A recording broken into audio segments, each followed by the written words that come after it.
Allahumma salli ala sayyidina Muhammadin wa ala ali sayyidina Muhammad. Di channel dimanapun berada, Alhamdulillah kita masih diberikan nikmat sehat, taufik dan hidayah, nikmat istiqomah untuk menuntut ilmu agama. Mudah-mudahan apa yang kita niatkan kabulkan oleh Allah Subhanahu wa taala. Sahabat Jundu channel dimanapun berada, pada kali ini Ana akan membawakan sebuah kisah di mana keutamaan sebuah sholawat. Tapi sebelumnya kita ketahui dulu bahwasanya sudah tidak asing lagi keutamaan sholawat yang kita tahu, yang dalam kesehariannya bisa bersolawat kepada Allah Ta'ala, maka Allah Ta'ala akan membebaskan kesusahan kita dan Allah akan mengampuni segala dosa-dosa kita. Di sini ada sebuah kisah yang sangat menarik, dan Ana dapat kisah ini dari seorang kiai, yaitu almarhum Kiai Fakhrozi Ishaq. Beliau pernah bercerita di dalam majlisnya bahwasanya ada seorang pemuda ini yang bahasanya dia udah bersuami istri, udah pegel hidup susah, dan dia akhirnya ngaji.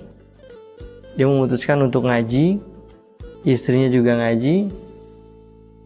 Nah kemudian si pemuda ini yang lakinya itu pulang ke rumah, dan dia mengatakan pada istrinya, "Wahai istriku, tadi aku ngaji.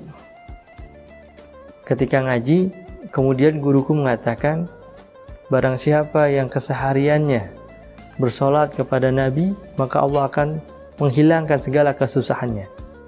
Nah, dia ngomong sama istrinya tuh, "Ini kan kita lagi susah nih. Gimana kalau kita keseharian kita bersolawat? Kan nggak gampang, kan nggak susah. Nggak perlu ngapalin, kayak ngapain Al-Quran berjus-jus. Ini cukup solawat doang.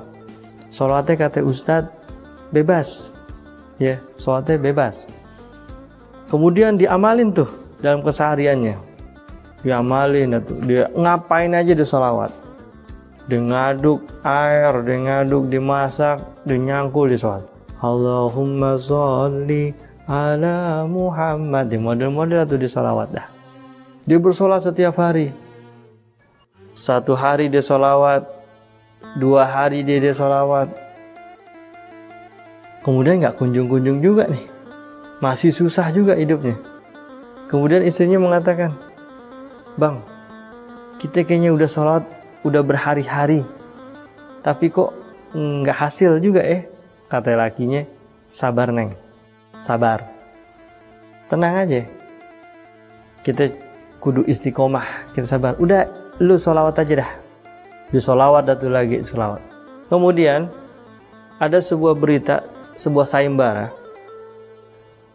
mahkota raja itu hilang, dicuri sama seorang pencuri gitu. Iya, mahkota raja hilang, dicuri. Kemudian membuat informasi gitu, barang siapa yang bisa menemukan mahkota raja, maka akan aku cukupkan, maka aku akan diberi hadiah yang sangat banyak.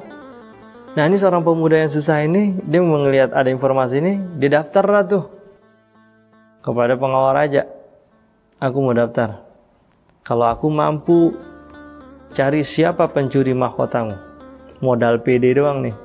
Seorang pemuda ini modal PD doang.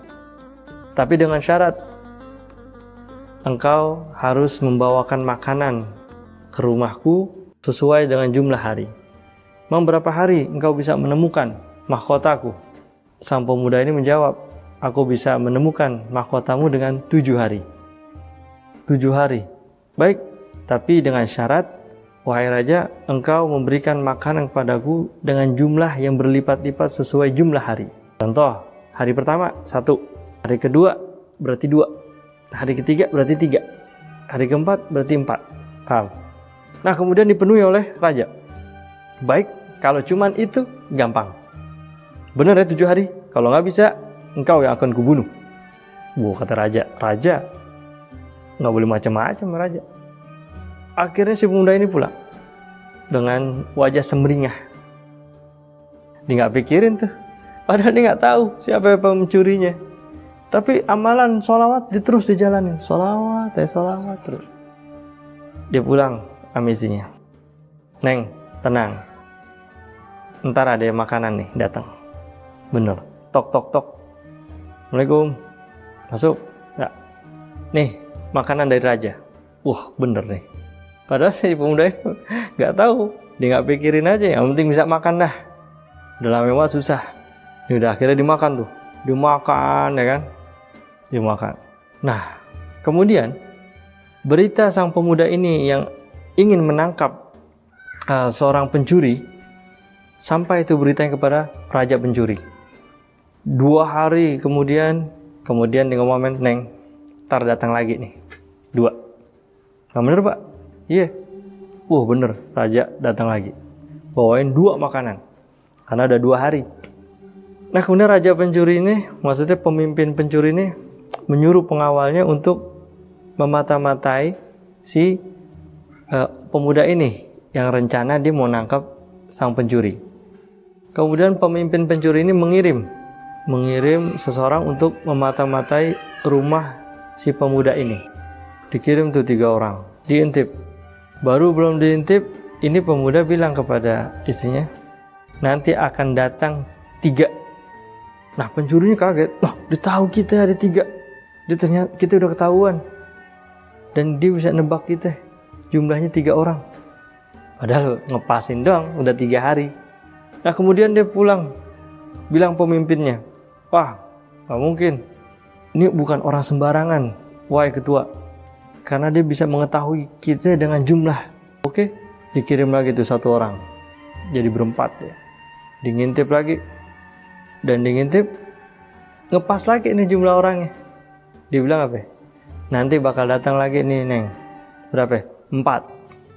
Didengar lagi tuh pencuri semua. Emang lagi 4 orang. Dia tahu bener jumlah kita 4 orang. Akhirnya dilapor ke ketua. Sampai lusanya dia datang tuh rame-rame 7 orang. Pas banget di hari ke-7. Kami bersama ketuanya nih. Pas lagi diintip, dia datang nih. Datang lagi, tok tok tok. Dia ngomong lagi nih, Neng, entar datang nih hari 7. Kaget ketuanya. Ketua pemimpin pencurinya kaget. Wah, bener nih, bukan orang sembarangan nih. Bener. Yaudah, yuk kita masuk. Akhirnya tuh ketua pencuri masuk dan meminta ampun dan minta maaf.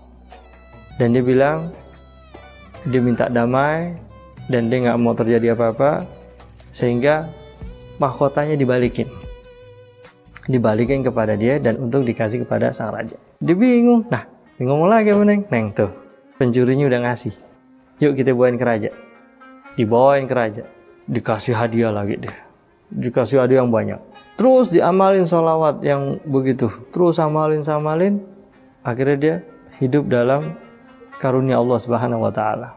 Nah, berita ini semakin masyhur dia di kalangan yang lain, tuh masyhur dia, sehingga ada yang mengatakan dia waliullah nih. Omongannya benar-benar terjadi karena bisa nebak. Akhirnya dia diundang nih, si pemuda ini diundang untuk sholat Jumat, khutbah Jumat lah bahasanya, khutbah Jumat. Dan dia sebenarnya nggak bisa khutbah, dia nggak bisa ceramah bahasanya. Tapi karena dia lihat ada amplop, lumayan nih, ya panggilan nih. Yaudah, dia iya aja dah. Akhirnya dijemput. Setelah dijemput, di jalan menuju sebuah masjid. Dia datang tuh ke sebuah masjid. Dia disambut sama ratusan orang mengeluk-elukan dia. Dan Masya Allah, benar-benar tawadu ya. Padahal dia tawadu, dia karena dia nggak punya kemampuan, dia bingung, gue mau ngomong apa ya? Ya Allah, ini orang udah banyak, udah menyambut dia sebagai seorang ulama besar. Orang-orang menilainya semua positif, nggak ada yang negatif. Dia terus sholawat aja dah, ya Allah. Dia bingung, cuman sholawat doang dia bisa. Dia uji sholawat, dia bingung, ya Allah, gimana nih? Dia ngomong apa ya? Orang-orang pada bilang, Masya Allah, tawaduk banget. Masya Allah, ini benar-benar ulama, ini benar-benar waliullah, ini benar-benar Masya Allah, wajahnya sangat rendah hati, sangat tawadu. Wah, dunduk ya. Sampailah di masjid, dia ditaruh di paling depan. Orang-orang pada melihat antusias dan disambut sama para ulama di tempatnya, dipeluk, wah, dia makin bingung. Akhirnya tibalah MC bicara dan mendapat sambutan dan kemudian tiba pada saatnya dia dihadapkan sebuah mic untuk memberikan sepatah dua kata dan lain-lain. Akhirnya dia megang lah tuh, dia bingung dan dia mau ngomong apa. Di pikiran dia tuh gimana cara kabur dari itu masjid, gimana caranya. Akhirnya dia ngomong, Assalamualaikum warahmatullahi wabarakatuh, tolong para hadirin diberikan jalan tengah ini dikosongkan. Nurut semua, dikosongkan nih. Tadi orang rapet, tengah kosongkan. Pas setelah kosong, udah diberikan jalur kosong tuh sampai luar masjid. Ini si pemuda ini yang rajin sholawat ini, dia kabur. Nah, alhasil semua jamaah yang ada di dalam masjid itu ikut kabur juga, kabur keluar juga, ngikutin si pemuda ini. Wah, lari semua. Pas keluar semua jamaah keluar dari masjid, masjidnya ambruk. Nah, makin jadi deh, bener-bener dia waliullah. Bener-bener kata muda, ya makin-makinan dah. Kata muda itu yang kabur, ya tuh masjid ngapain ambruk, ya makin-makinan dah orang. Dia makin dieluk-elukin sama orang. Masya Allah, antum bener waliullah. Itulah cerita dari almarhum Kiai Fakhruddin Ishaq yang sangat menjadi inspirasi buat ana dan terus bersolat. Dan itu kisahnya sangat ringan dan sangat bermanfaat buat ana pribadi. Dan luar biasa, dan kita mudah-mudahan kita berikan Fatihah kepada almarhum Kiai Fakhruddin Ishaq. Mudah-mudahan Allah ampunkan dosa-dosanya dan jadikan radhah min riyadil jannah, ya. Al-Fatihah.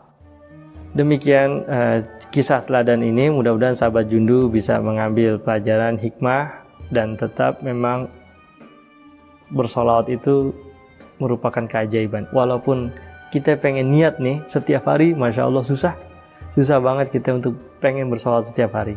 Tapi harus kita ada keseimbangan lagi, baik lagi, harus kita latih terus. Harus kita latih dan terus memperbaiki kehidupan kita, memperbaiki ibadah kita, memperbaiki amalan kita. Insya Allah kita bersolawat enteng mulut kita. Dan memang kata guruan itu, orang yang bisa bersolawat itu orang-orang yang diizinkan oleh Allah Subhanahu Wa Taala. Mudah-mudahan kita diizinkan oleh Allah Subhanahu Wa Taala terus bisa bersolawat kepada Nabi Muhammad SAW. Ana Darabi, salam Jundu Channel. Assalamualaikum warahmatullahi wabarakatuh.